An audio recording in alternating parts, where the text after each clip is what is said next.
Nous sommes à Lys-Saint-Traine, troisième étape du Tour de Côte d'Or 2014. Et comme hier, souvenez-vous, vous pouvez d'ailleurs regarder l'émission sur côtedor.fr, l'émission d'hier, donc vendredi, nous étions à Nolay. J'étais dans une voiture déjà pour démarrer l'émission, dans une Sim-Camille. Là, on a quelques chevaux en plus. C'est Bernard qui est à mes côtés. Il conduit une magnifique Alpine. Regardez, c'est la première fois que je monte dans une Alpine. Alors, il ne faut pas être très très grand. On a les genoux à hauteur du menton, mais c'est une voiture mythique. Une voiture qui a été créée en quelle année? Ça vous souvenez, Bernard? Les premières Alpines ont vu le jour entre 67 et 68. Celle-ci est de 74, juste après la victoire du championnat du monde par Jean-Luc Terrier. Vous avez dû vous faire plaisir avec cette voiture? Je me fais énormément plaisir et pour tout dire, je suis en train de remonter une seconde. En respectant bien sûr les limitations de vitesse, on est bien d'accord. C'est une voiture géniale. Et alors le bruit, écoutez, attention, c'est parti Bernard. Ah, ça envoie quand même, voilà. Donc aujourd'hui, vous avez sillonné donc les routes de Côte d'Or, vous avez donc précédé les coureurs, vous étiez dans la caravane du Tour. Ça doit être sympa de voir les gens comme ça sur le bord des routes en train de vous faire un petit clin d'œil. Dans une voiture pareille, ça doit être sympathique. C'est-à-dire que dans une Alpine, on a plusieurs plaisirs. On a le plaisir, son propre plaisir, le plaisir de la personne qu'on emmène avec soi et le plaisir de voir les gens nous applaudir et les gens nous faire yes ou machin sur le bord de la route. C'est immense. Eh ben, je vous fais yes, Bernard. Merci beaucoup pour cet immense plaisir. Je vais essayer de m'extraire de cette voiture. Oh là là, ça c'est magique, vous entendez? Combien elle développe de chevaux? Combien de chevaux? 140 chevaux. 140 chevaux, d'accord, 2 fois plus que ma voiture. Alors, elle est magnifique cette voiture. Une Alpine, mesdames et messieurs, qui était donc dans la caravane du Tour. Il y aura encore d'autres voitures demain. Et donc, on va rejoindre nos invités sous la tente du Conseil général sur le parvis de la mairie, donc à Lys-Saint-Traine, où s'est tenue donc l'arrivée de cette troisième étape. Et quelle arrivée! Disons, les organisateurs... Ils ont fait mal aux pattes, nos coureurs, parce que franchement, pour monter jusqu'ici, c'est comme ça. Hein. Voilà, à droite, il y a la buvette, et là, il y a la tente. J'hésite. Non, je vais plutôt sous la tente. Il y a plein d'invités qui nous attendent. Allez, c'est parti pour cette deuxième émission en direct du Tour de Côte d'Or.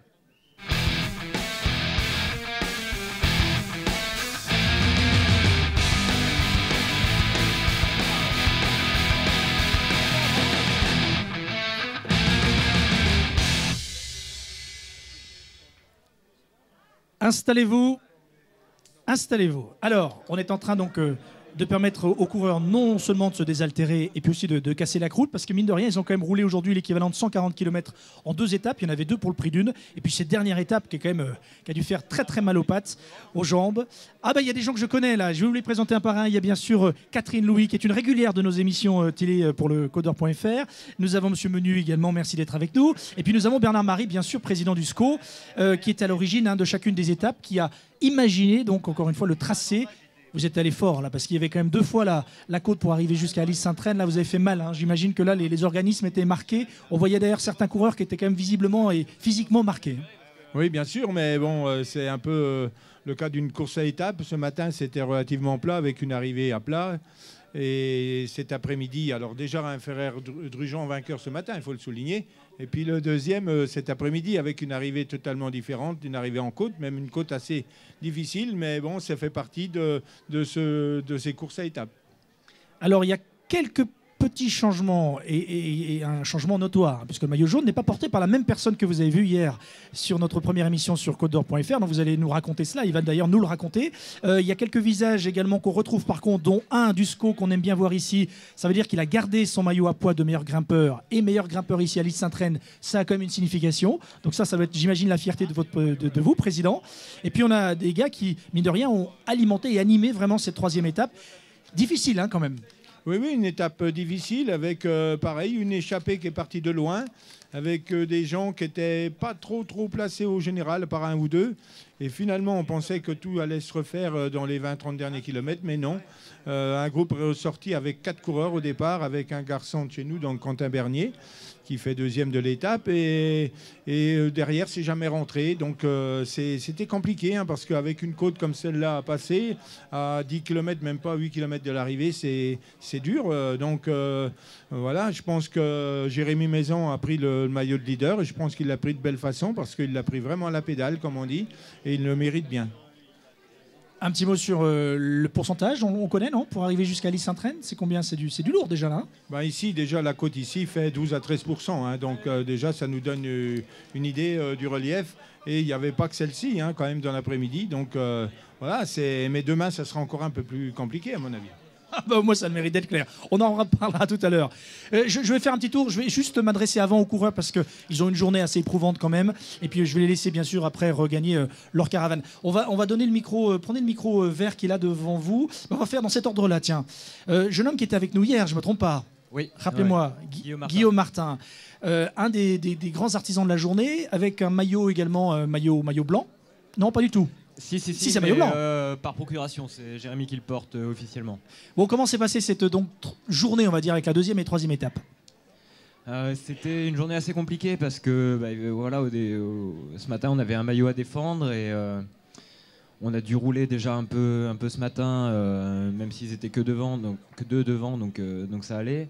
Et cet après-midi, on a assez mal couru, toujours à contre-temps et du coup, ça a été assez compliqué et voilà, malheureusement dans le final, on perd le maillot pour pas grand-chose. Donc Erwan voilà. N'est pas là avec nous puisqu'il était là hier, hein, Erwan, donc il n'est plus maillot jaune. Ça a dû jouer à quelques secondes effectivement. C'était l'objectif du jour, c'était effectivement de sauver le maillot, au moins le maillot jaune. Oui, c'est sûr. Bon après voilà, il reste une étape, donc maintenant on est presque dans une position plus favorable puisqu'on est les attaquants, on n'a plus rien à défendre, donc voilà, demain on va tout faire pour le récupérer. On a encore plusieurs cartes à jouer. Et il y a quand même une belle équipe au CC Tube parce que je sais, enfin en tout cas je l'ai entendu du commentateur officiel, dans 15 jours vous allez intégrer FDJ, c'est ça en tant que, c'est quoi le statut que vous aurez? C'est pas stagiaire, c'est comment? Si, stagiaire. Comme dans une entreprise, ouais. Stagiaire, c'est... Enfin ça doit être plus fun d'être stagiaire avec Madio que dans une entreprise. Sûr. Et concrètement, vous allez rouler avec les pros?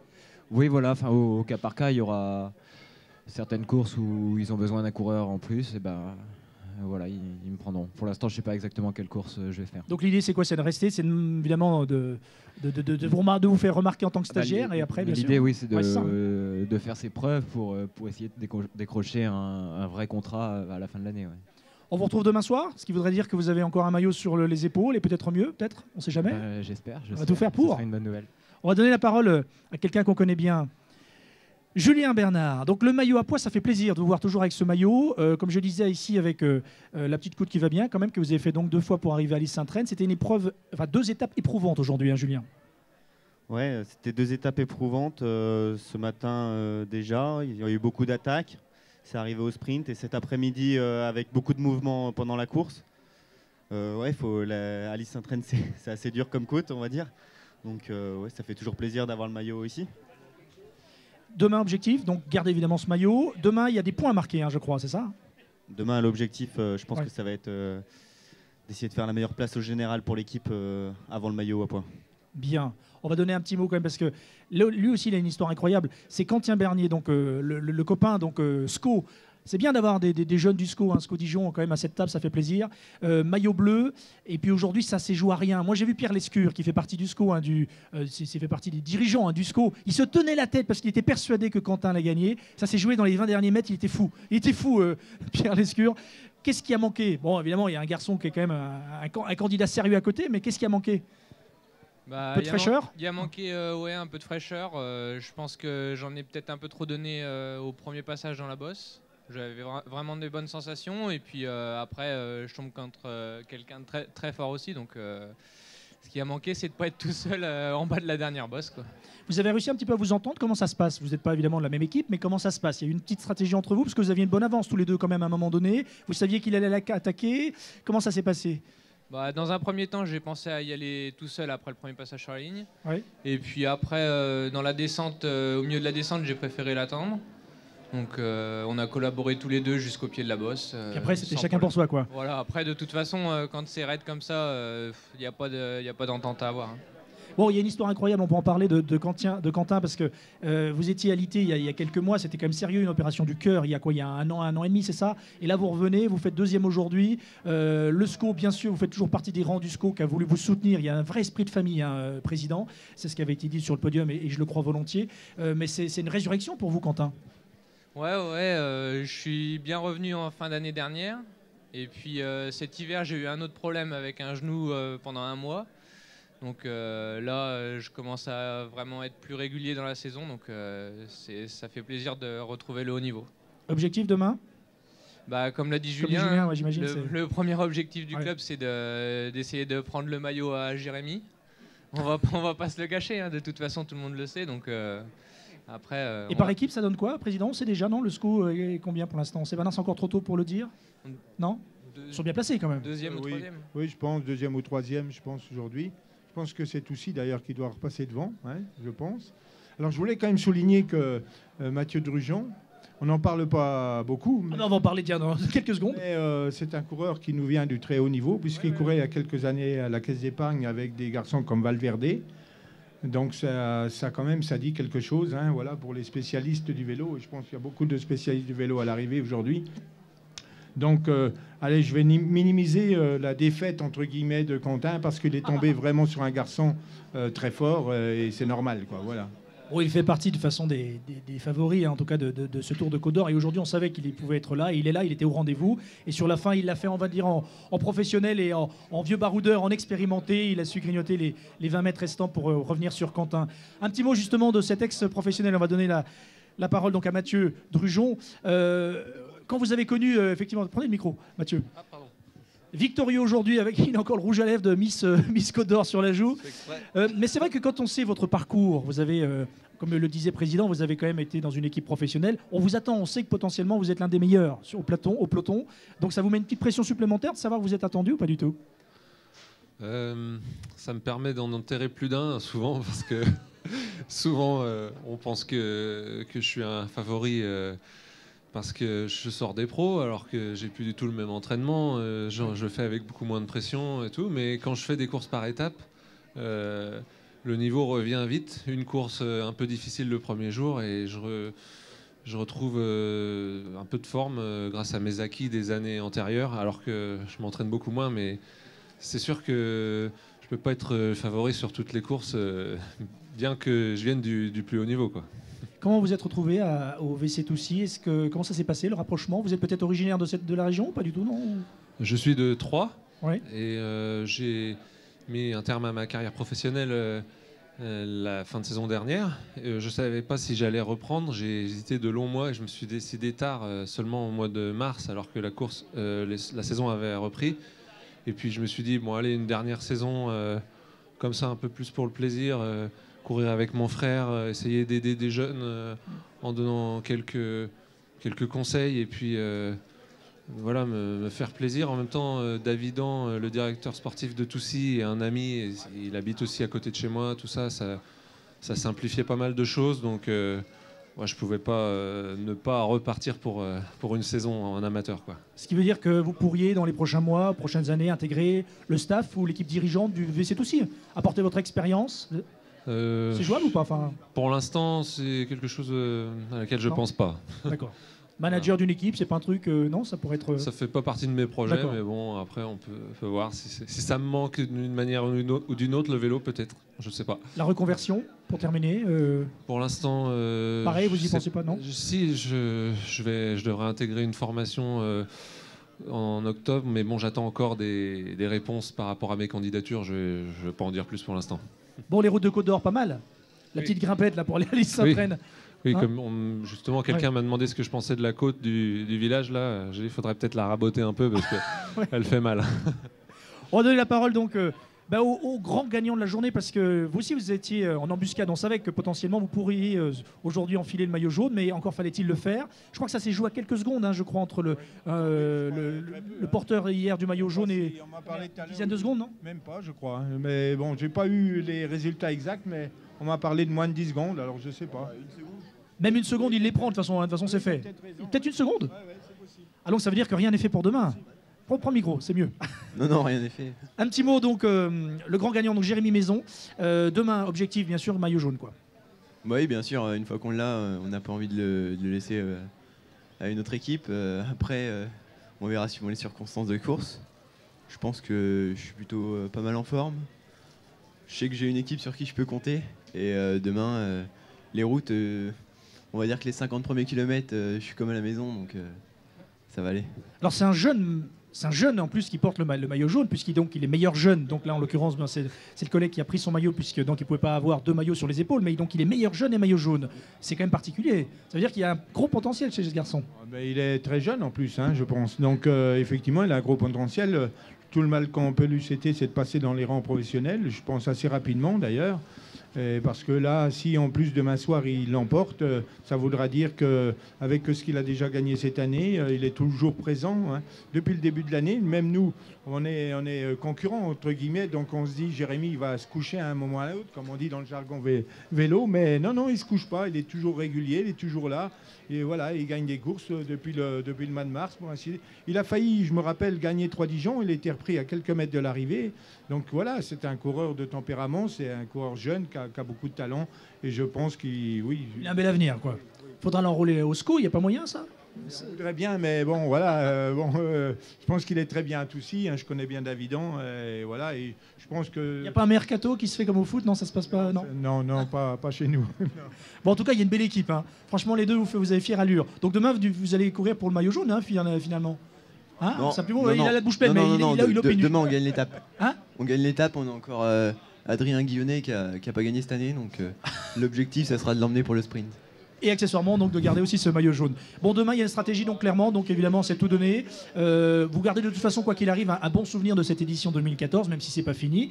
Le tracé vous a plu? Il vous plaît? Ouais, il y aurait eu 200 mètres de plus, ça m'aurait pas dérangé. Mais... Voilà. Bon, en tout cas, il y a un bel esprit. Merci beaucoup. On va vous laisser, on va donner la parole donc au garçon là-bas, c'est le seul qui n'a pas parlé. Et puis après, nous aurons une petite pause musicale avec un petit jeu. Et puis bien sûr, nous donnerons, si vous voulez bien nous donner encore quelques minutes, nous aurons donc nos élus qui parleront de vélo et de leur amour du vélo. Il est maillot vert. Rappelez-nous, qui êtes-vous? Rappelez-nous. Donc Romain Barroso, donc vainqueur du classement des rushs. Eh oui. Maillot vert, donc on a beaucoup parlé de vous aujourd'hui. Vous êtes l'un des... Du coup, vous vous retrouvez tout seul, mon pauvre. Mais bon, comment s'est passée cette 3e étape et cette journée? Eh ben, bien. Déjà ce matin, donc j'étais dans les bons coups. J'ai conforté mon avance. Cet après-midi, il y avait un classement des rushs au kilomètre 15. Donc, pareillement, j'ai filoché pour me retrouver devant. J'ai encore repris la bonne échappée, j'ai assuré encore mes points, et puis après, c'était tout bénef. Alors vous êtes de quel club? Guidon Chaletois. D'accord. Et donc vous avez une belle équipe aussi autour de vous qui va demain courir pour vous un petit peu ou pas? Ou comment ça va se passer? Pour l'instant, ça va, j'ai assez d'avance. Je vais peut-être aller essayer de grappiller quelques points, et puis après, voilà. Donc vous avez repéré le tracé, vous savez exactement quand attaquer? Non. Pas du tout. Mais comment ça va se passer ce soir? Avant de dormir, on aura un débriefing et un briefing demain matin. Donc pour l'instant, c'est une très belle édition pour vous? Oui, très bien. L'objectif, concrètement, donc, dans l'avenir, c'est quoi après le Tour de Côte d'Or? Je n'ai pas encore réfléchi. Après, il y a la Coupe de France la semaine prochaine. Ouais. Donc l'équipe compte marquer des points. Après, voilà, on a un beau calendrier. On espère briller là-dessus. Bon, et pour terminer, cette petite côte là qui va bien, pour Alice Saint-Traine, sympathique? Elle fait vraiment du Elle fait mal? Oui, j'ai senti que c'était dur quand même pour tout le monde. Merci d'être venu en tout cas. Merci beaucoup. On va revenir dans un instant. On a libéré nos coureurs, c'est normal parce qu'ils doivent aussi penser à eux et préparer la course de demain. On va marquer une toute petite pause musicale avec quelqu'un qui s'appelle Orphéane. Je ne sais pas si... Tiens, je regarde ici. Orphéane. Voilà, venez voir. Elle joue de l'accordéon. Et donc, elle a répondu à l'appel donc, de l'organisation. On lui a demandé de jouer et puis d'animer à votre façon, Orphéane, avec un accordéon, et de jouer. Alors, on va vous écouter quelques petits extraits. Ouais. Les gens vont devoir très rapidement deviner de quoi il s'agit. D'accord. Donc, l'idée pour nous, si vous voulez, c'est de dire aux gens de quitter la buvette et de venir jusqu'à nous. Parce qu'évidemment, la buvette connaît un gros succès, et tant mieux quelque part, parce que, mine de rien, ça ramène un peu d'argent, j'imagine, pour le comité d'organisation. Mesdames et messieurs, si vous voulez venir jouer avec Orphéane, on a un petit quiz, on a le maillot jaune dédicacé à gagner, donc on va vous demander de vous rapprocher. Allez, on va vous demander 2 petites minutes d'attention. Venez nous rejoindre un petit coup. Regardez comme elle a... cet accordéon, c'est honneur, si je dis pas de bêtises, mais oui, c'est ça. On fabrique ça dans le coin, non? Non, fabriquer ça dans le coin? Non, c'est plus difficile que ça. Maintenant, ils sont tous fabriqués en Italie, les accordéons, pour la plupart.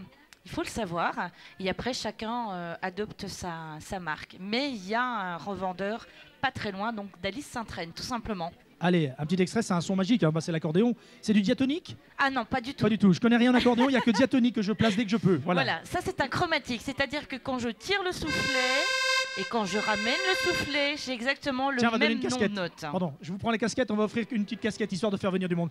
Tiens, qui veut la casquette? Tiens, j'offre la casquette, là c'est parti, hop, une petite animation, tiens mademoiselle. Non, ça vous fait plaisir? Voilà, ça c'est fait.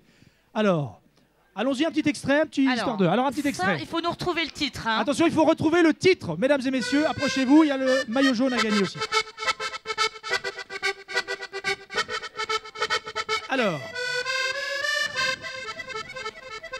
Ça, oui, mais Catherine ne veut pas jouer, il ne faut pas jouer, Catherine. Ah non, non, il faut le titre. Le titre. Non, c'est pas la valse à 1000 temps, madame, non. Ah, vous la jouez, vous faites partie du comité d'organisation. Non, non, public. C'est Edith Piaf. Oui, c'est Edith Piaf. Nanana. Emportez pas. La foule, oui, bonne réponse de madame. Et bon, c'était un peu laborieux. Alors, on va offrir, qu'est-ce qu'on offre? Donnez-moi les cadeaux, qu'on me donne les cadeaux. Je ne sais pas où sont les cadeaux, vous voyez. Mais on a les cadeaux, je vous assure. On a les casquettes qui vont bien. Est-ce qu'on a... Voilà, casquette, on va donner les casquettes, si vous voulez. Voilà. Allez, une casquette. Voilà, madame, pardon. Voilà, je vous l'offre. Merci beaucoup. Oh, madame, elle rouspète. Deuxième extrait, Orphéane, deuxième extrait. Allons-y, c'est parti. Alors ça, c'est une reprise. Hein. Je veux savoir qui l'a chanté il y a à peu près une petite dizaine d'années, si je dis pas de bêtises. Ah oui. Alors, qui l'a repris? Alors, les Amants de Saint-Jean, oui, mais qui l'a repris il y a quelques années? Patrick Bruel. Patrick Bruel, oui. Vous l'aviez sur le bout de la langue, vous l'avez sorti au bon moment. Oui, vous voulez une casquette, vous, madame? Vous allez vous faire chipper la casquette, hein, Bernard. Bon, allez, le dernier. Est-ce qu'on a le maillot jaune? Est-ce qu'on pourrait me montrer le maillot jaune dédicacé par celui qui le porte actuellement? Alors, il est en train de le signer. On aura, donc restez avec nous quelques minutes. On va terminer les interviews. Et tout à l'heure, je vous offre, c'est promis, grâce à Orphéane, le maillot jaune dédicacé. D'accord? Bien. Vous restez avec nous. En attendant, on va donner la parole. Vous restez en suspens, Orphéane. On va revenir vers vous. Bon, bah, Catherine, vous êtes une habituée, vous, des plateaux télé. Dès qu'il y a du sport, vous n'êtes pas loin. Je vous ai vu sur le circuit Dijon-Prenois. Je vous vois ici à Alice-Saint-Traine. Je vous ai vu, bref, partout. Qu'est-ce qu'on aime le sport en Côte d'Or? On aime tous les sports. Voilà, oui. Là, c'est clair. Il n'y a pas de différenciation. Tous les sports, mais plus particulièrement le cyclisme. Aujourd'hui, enfin ces jours-ci, donc avec le SCO Dijon. Et je souhaiterais aussi remercier tous les bénévoles qui sont présents sur ce tour. Regardez comme ils sont beaux, ils sont derrière oui, vous. Oui, tout à fait. Et ils ont voilà. arboré une très jolie casquette. Pour certains, c'est la casquette du Conseil Général. Oui, côte-d'or.fr, c'est la plus belle. Donc les remercier pour tout le travail qu'ils peuvent faire pour l'animation de ce Tour Côte d'Or. Et ils sont là tous les ans. Donc c'est important également de penser à eux parce que c'est grâce à vous également que ces manifestations sportives peuvent se réaliser. Et sans vous, eh bien, on ne pourrait pas avoir de réussite et d'organisation comme celle-ci. Donc voilà, je voulais les remercier aussi parce que c'est important. C'est ce que nous disions aussi des motards hier, qui assurent bien sûr la sécurité. Sans eux, là aussi, il n'y a pas de course vélo. Je vais donner la parole d'ailleurs dans quelques secondes. Non, mais attendez, Alain Perrin, donc chef bénévole, hein, c'est comme ça qu'on vous a... Voilà, chef bénévole. Ça le fait, ça a de la gueule. Hein, voilà. Et il se fait chambrer par les copains, ça c'est fait. Alors, il a son fan club, Alain Perrin, en tournée dans toute la France. Alors Alain, attendez. Catherine, non, vous avez vu, vous l'arrivée. Parce qu'il est l'arrivée, il a été dur, hein, Bernard Marie. Oui. Mais c'est vrai qu'il y a toujours une ferveur populaire autour d'un événement comme celui-ci.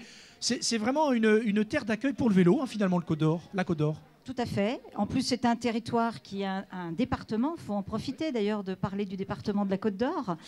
C'est un petit clin d'œil que je voulais faire parce que profitons-en. Encore 2 ans pour avoir ce beau département. Enfin 2 ans, jusqu'en 2020. Donc enclavé en Bourgogne-Franche-Comté bientôt. En Bourgogne-Franche-Comté, voilà. Maintenant, on va quand même parler toujours de la Côte d'Or. Oui. Et un département qui effectivement présente une multiplicité de paysages, une vraie mosaïque. Et c'est pour ça que c'est très intéressant de faire sillonner nos coureurs sur ce département qui présente effectivement des facilités comme voilà, des difficultés telles que celles que les coureurs ont pu connaître aujourd'hui, mais ce qui fait aussi la beauté de nos paysages. Et ce village d'Alice-Saint-Traine fait partie justement des villages qui sont particuliers, qui dans leur beauté, dans leur particularité. Voilà, outre bien sûr le muséoparc d'Alésia qui n'est pas loin. On en a encore pas parlé, le muséoparc est à 200 mètres à voilà. peine. Tout à côté. Incroyable. Mais voilà, Alice-Saint-Traine a beaucoup de charme. Enfin, je laisserai son maire en parler bien mieux que moi. Mais effectivement, un village qui se caractérise par une côte qui est assez raide, oui. Dont les coureurs se souviendront. Je pense que tout à l'heure, ils ont pu justement énoncer les difficultés qu'ils avaient pu connaître. Mais bon, voilà, le cyclisme, c'est ça. Hein. C'est ça aussi, bien sûr. C'est pas toujours un parcours de santé. On va donner justement la parole à Monsieur le maire. Comment ne pas parler de muséoparc? D'ailleurs, je me suis dit, tiens, ils vont arriver à Lys-Saint-Traine. On aurait presque pu imaginer une arrivée au Muséoparc, qui aurait été symbolique évidemment, mais on s'est dit non, on se serait privé de cette jolie montée. C'est ça, c'est ça en gros. Monsieur le maire, vous Oui, c'est ça. Voilà, oui, tout à fait. C'est un lieu historique, la côte d'Alise est un lieu historique du vélo. Moi, j'ai couru. C'est à vous qu'on doit ça alors, monsieur le maire. C'est pas sympa ça. Non, mais c'est-à-dire que on l'a déjà fait l'arrivée au Muséoparc. On a fait une étape arrivée et une étape départ sur 2 années. Voilà. Et l'année où nous avons fait le master, là, donc avec l'équipe de Vecchi, c'est vrai que l'arrivée devant la mairie était un endroit assez stratégique. Donc voilà, c'était un moment, cette année, c'était le moment de profiter et d'essayer de faire cette arrivée au cœur du village. C'est un avantage, c'est que c'est vrai, ça implique davantage les habitants que proches du Muséoparc, quoi. Tout en sachant que, bien sûr, le Muséoparc sur la commune, c'est quelque chose de très important aujourd'hui, voilà, et qui nous met énormément en valeur. Ah oui, en plus de cette étape aujourd'hui, voilà, où je remercie toute l'équipe qui a bien voulu, que ce soit le Conseil général ou le SCO, d'être venu sur notre territoire. Muséoparc, je regardais tout à l'heure, je suis passé, là je ne triche pas, et c'est vrai, il y avait le parking n'était pas bondé, mais presque, beaucoup de monde.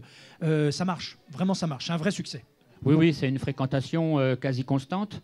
Bon, actuellement, le cheminement pour aller jusque sur la statue donc, de Vercingétorix ne pose pas plus de problèmes que ça, sauf aujourd'hui, bien sûr, avec le fait d'avoir bloqué la Bro, qui, bon, pour beaucoup, est l'accès principal hein, donc, sur le site de la commune. Et comme les coureurs l'ont dit, c'est une côte difficile. Beaucoup de gens aimeraient la voir rabotée. Voilà, c'est la vérité. Même moi, en tant qu'élu, en hiver, j'aimerais bien qu'elle n'existe pas. 600 habitants à peu près à Lys-Saint-Traine, non? Voilà, 619. 619. Voilà. Avec le Muséoparc et bien sûr l'hôpital, puisque nous avons un hôpital local. Comment on appelle les habitants d'Alys-Saint-Traine? C'est la colle du jour? Je ne sais pas moi, personnellement. Les Alysiens. Oh, tout simplement, les Alysiens. Bon, eh ben en tout cas, c'était une belle arrivée. On est content quand on est maire, effectivement, de voir cette faveur, ce monde, de voir que l'organisation s'est bien passée. Il y a eu, je crois, un abandon, me semble-t-il, mais enfin, dans l'ensemble, ça s'est plutôt bien passé. On remet ça bientôt. Pourquoi on fait acte de candidature, non? C'est ça que vous voulez dire ou pas, non? Dans l'autre sens, ça serait pas mal, hein, en descendant, non? En descendant, oui. Après, il faut voir, hein, voilà, c'est quand même un investissement.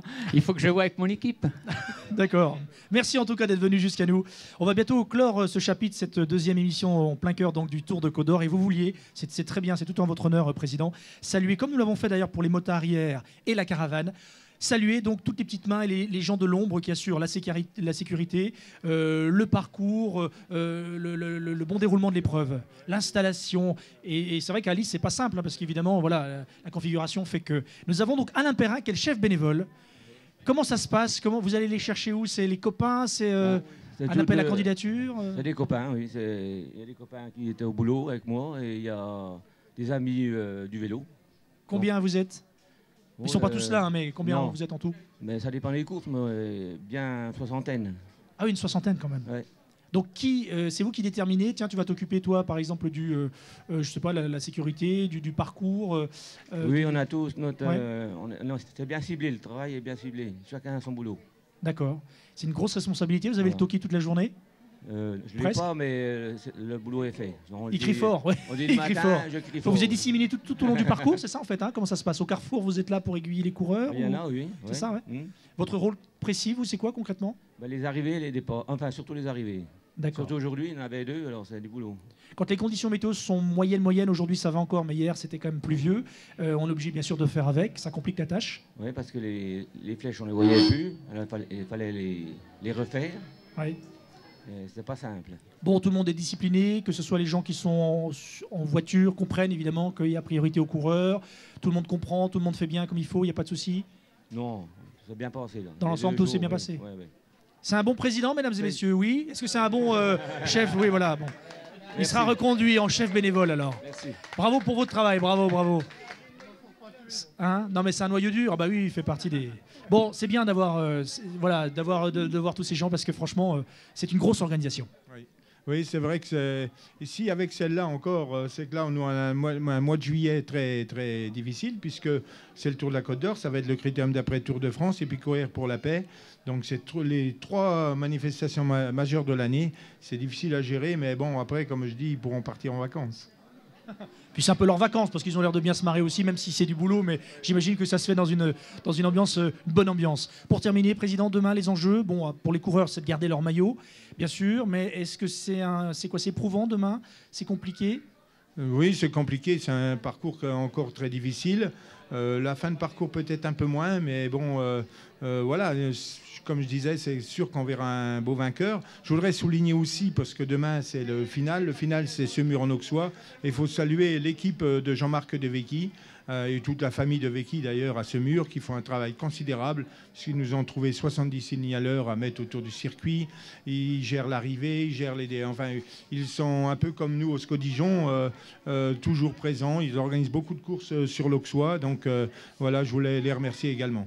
Ça va être une belle arrivée, il y aura du monde, ça va être couplé je crois en plus avec un gros événement, une brocante me semble-t-il. Donc je pense et j'espère qu'il y aura vraiment du monde, avec là aussi de l'animation, on parlera de la caravane, on parlera des bénévoles, le public, on espère qu'il sera là, et j'espère qu'il y aura un beau finish également, et avec un podium que nous vous donnerons donc pratiquement dans les conditions du direct. Merci encore, on se quitte en musique avec Orphéane, merci à tous d'être venus, merci Catherine, merci Monsieur le maire en tout cas pour ce bel accueil ici à Lys-Saint-Tray, nous reviendrons avec grand plaisir, merci à tous les bénévoles qui font un super boulot. Attention, on va offrir le maillot pour terminer cette émission, le maillot jaune, où est-il? Qu'on me donne le maillot jaune, il est là le maillot jaune. Vous voyez, on ne triche pas.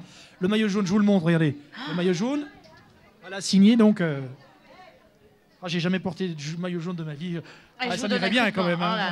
Oh là là, il est beau, il est beau. Voilà. Vive le Tour de Côte d'Or, a-t-il signé donc. Oui. Voilà, donc j'aimerais l'offrir à l'une ou l'un d'entre vous. Si vous reconnaissez, qu'est-ce qu'on fait, comment on joue alors, Orphéane? Eh bien, là, tout simplement, c'est un style musical. D'accord. On retrouve le style musical tout simplement. Et c'est gagné. Alors ceux qui ont déjà quelque chose, gagné quelque chose, laissent leur place aux autres. Attention, à votre avis, de quoi s'agit-il? Madame a dit Charleston. C'est Charleston? Voilà. Ah bah c'était rapide. Bah, vous aviez déjà gagné tout à l'heure, vous, hein? Oui, c'est pour votre mari, il fait du vélo, il va être bien avec le maillot jaune. Ça va lui mettre la pression gentiment. Merci en tout cas, public d'Alice, merci beaucoup. On va rester en musique avec vous. En tout cas, l'émission va se terminer, vous avez vu. On improvise aussi, ça fait aussi le charme de cette émission. On assume tout, il n'y a pas de souci. Demain, nous serons sans doute à côté de la caravane, nous serons avec les motards, nous serons avec les bénévoles, nous serons avec l'équipe de l'organisation, nous serons avec tous ceux qui font encore une fois vivre ce bel événement, le Tour de Côte d'Or. Une émission à retrouver sur côte-d'or.fr comme toutes les autres. À bientôt et à demain à Semur en Auxois, s'il vous plaît. Musique Orphéane. Allez, on y va avec un coup de roue.